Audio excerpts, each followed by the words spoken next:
Sorry, didn't see you standing there. What was I reading? Oh, I was reading about the temple that we're going to have in New Jerusalem.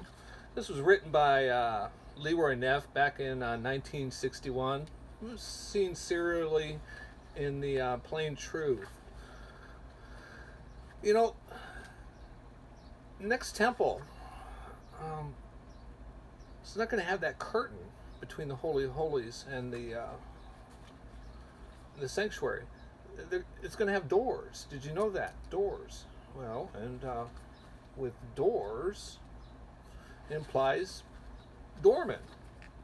Any government office, things of that nature, official places, when there's important doors, you always have doormen.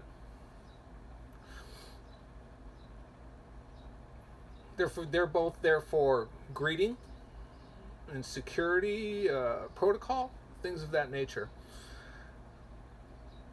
Now, think about this. Does the Bible mention that job being done today, the job of a doorman? It does. Just before Christ was crucified, when he was on trial before Pilate, Pilate had a last question that seemed to go unanswered. What is truth? Now, it doesn't have an answer because Christ essentially answered the question before the question was asked. It was asked in John 18. Christ bore witness of the truth, and anyone that is of the truth, here is his voice. Hence then, Pilate goes, what is truth? Well, those that hear his voice. That's your truth. Now, Pilate didn't hear it. He heard the voice of the mob and allowed Christ to be crucified. And as it states in Mark 13:34, the Son of Man went on a long journey. And it states he gave authority to his servants and to every man his work, and commanded the porter to watch. Or the porter is a doorman. He gave the doorman his work. Kind of interesting how it's stated in that way.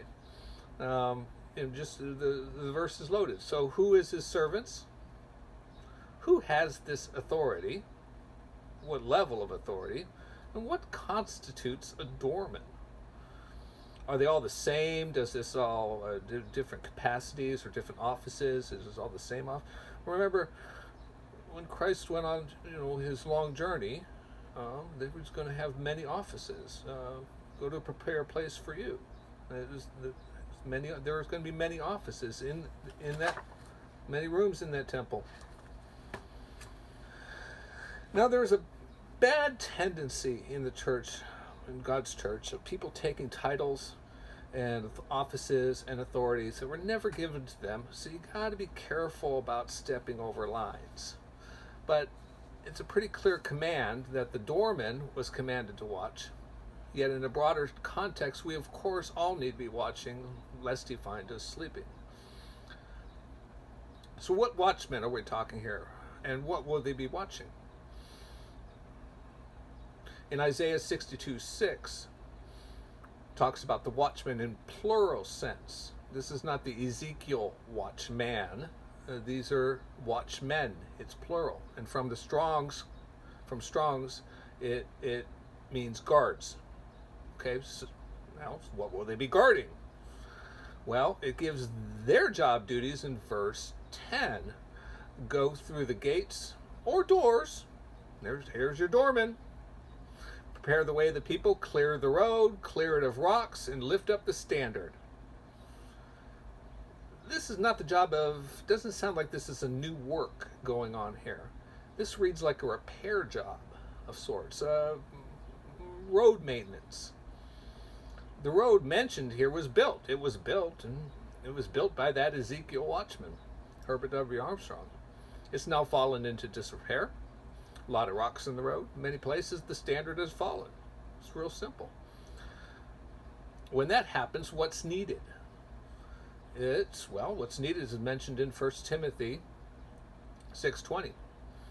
Timothy was told to guard the deposit. There's various versions read differently, like guard the deposit or guard the treasure. Keep the securities. Guard the truths entrusted to you. And those guards are mentioned in Revelation 3:10, and I like the Fenton version of that. Because you have guarded my message resolutely, I will also guard you in the time of trial, which is coming on the inhabited world, to test those who dwell on the earth. Sounds like a job for a good librarian. Well, let's get you checked out. What will you be wanting to check?